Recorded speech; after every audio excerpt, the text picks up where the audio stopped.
स्वागत है आप सभी का हमारे YouTube channel Shashi sir official में। इससे पहले हमने देखा था बाबा साहब भीमराव अंबेडकर की जीवनी को, और आज हम लोग देखेंगे उनकी रचना श्रम विभाजन और जाति प्रथा को। श्रम विभाजन और जाति प्रथा जो है एक भाषण है, जो कि उनके एक भाषण के संकलन एलिनेशन ऑफ कास्ट से लिया गया है।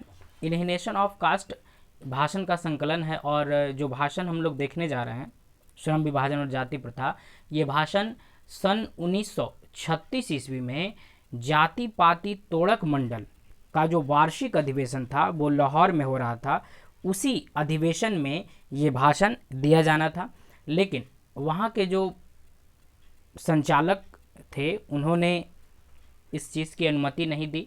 इसी कारण जो है ये भाषण टाल दिया गया, भाषण नहीं हो सका। अध्यक्षीय भाषण के रूप में इस भाषण को लिखा गया था, लेकिन भाषण हो नहीं सका। तो फिर एलिनेशन ऑफ कास्ट नामक जो पुस्तक है उसमें इस भाषण को अंग्रेजी रूप में संकलित किया गया, और हम लोग इसको हिंदी में पढ़ रहे हैं।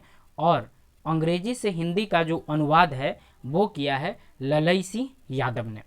यानी श्रम विभाजन और जाति प्रथा जो है अंग्रेजी भाषण है, लिया कहाँ से गया है? एलिनेशन ऑफ कास्ट से, जो उनकी भाषण की रचना है। और इसका हिंदी अनुवाद किसने किया है? ललई सिंह यादव ने। चलिए शुरू करते हैं चैप्टर को, देखते हैं क्या लिखा है श्रम विभाजन और जाति प्रथा में। लेखक बताते हैं कि यह विडंबना की बात है। विडंबना का मतलब होता है आश्चर्य, विडंबना का मतलब आश्चर्य।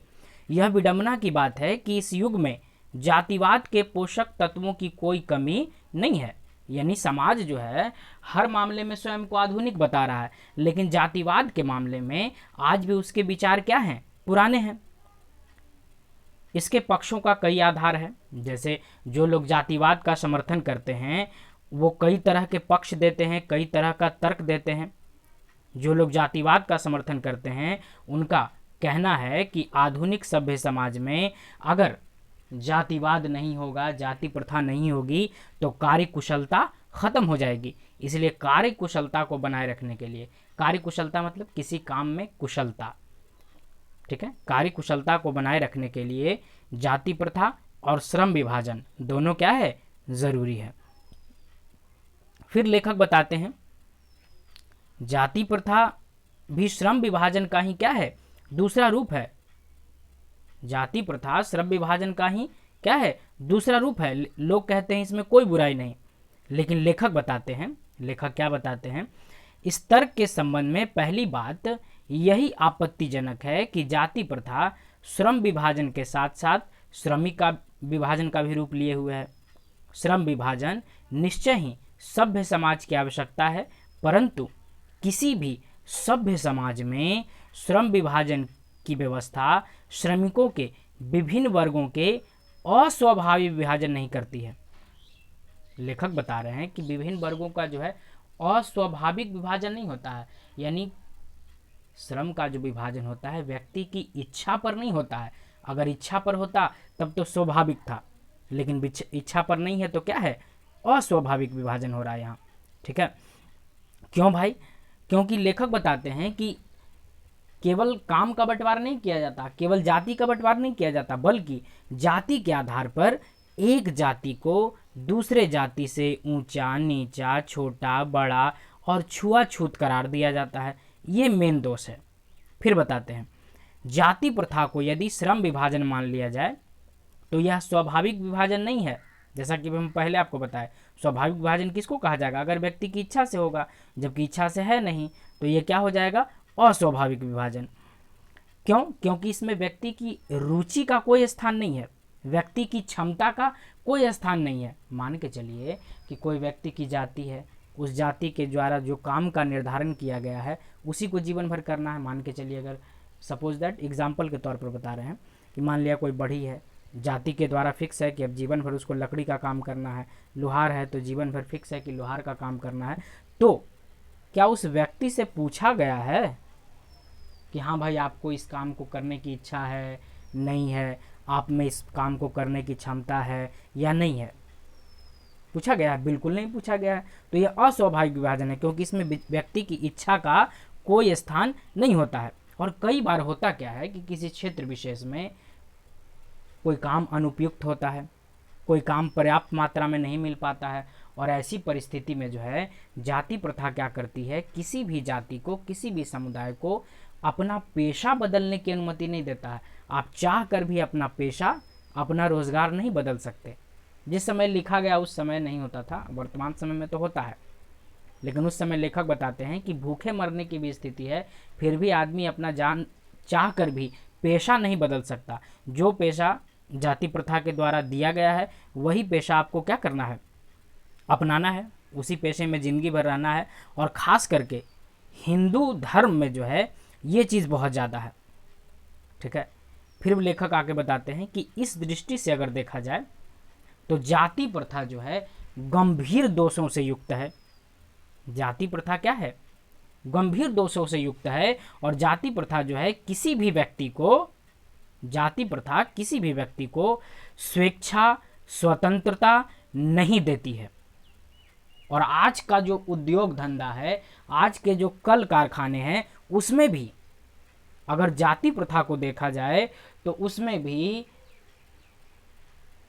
बेरोजगारी, भूखमरी से भी बड़ी समस्या जाति प्रथा और श्रम विभाजन है। क्योंकि कई उद्योग धंधों में, मान लिया अगर उच्च वर्ग का कोई उद्योग है, उच्च वर्ग की कोई फैक्ट्री है, तो उस फैक्ट्री में या उस उद्योग में आमतौर पर निचले तबके के लोगों को उच्च स्थानों पर नौकरी नहीं दी जाती। तो ऐसी परिस्थिति में जाति प्रथा दोषी हो जाती है। ऐसी परिस्थिति में जाति प्रथा क्या हो जाती है, दोषी हो जाती है। क्योंकि लोग किसके आधार पर नौकरी दे रहे हैं, जाति और धर्म के आधार पर। ठीक है, इसलिए वो बताते हैं कि ये पेशे का क्या करती है, दोषपूर्ण निर्धारण करती है। इसलिए जाति प्रथा और श्रम विभाजन कहीं से भी उचित नहीं की जा सकती। फिर लेखक बताते हैं कि कई लोग ये सवाल पूछते हैं कि आपके अनुसार मान लिया जाति प्रथा नहीं हो, श्रम विभाजन में नहीं हो, काम नहीं बंटवारा रहे कि हाँ भाई कोई जाति विशेष है तो इसका विशेष काम होगा, तो आपके अनुसार आदर्श समाज कैसा होना चाहिए। तो लेखक बताते हैं कि मेरे अनुसार जो भारत का आदर्श समाज है वो आदर्श समाज ऐसा होना चाहिए जो भ्रातृत्व, भाईचारा पर आधारित हो, भ्रातृत्व और भाईचारा पर आधारित हो। ठीक है, और समाज ऐसा होना चाहिए जिसमें प्रत्येक जाति को, प्रत्येक वर्ग को, प्रत्येक समुदाय को बराबरी का अधिकार मिले, किसी के साथ छुआछूत, किसी के साथ बैरभाव न किया जाए।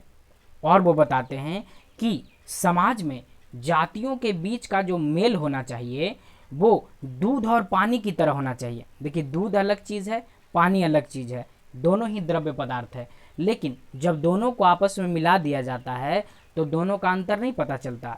उसी प्रकार लेखक बताते हैं, भीमराव अम्बेडकर बताते हैं कि जातियों के बीच का जो मेल होना चाहिए वो दूध और पानी की तरह होना चाहिए।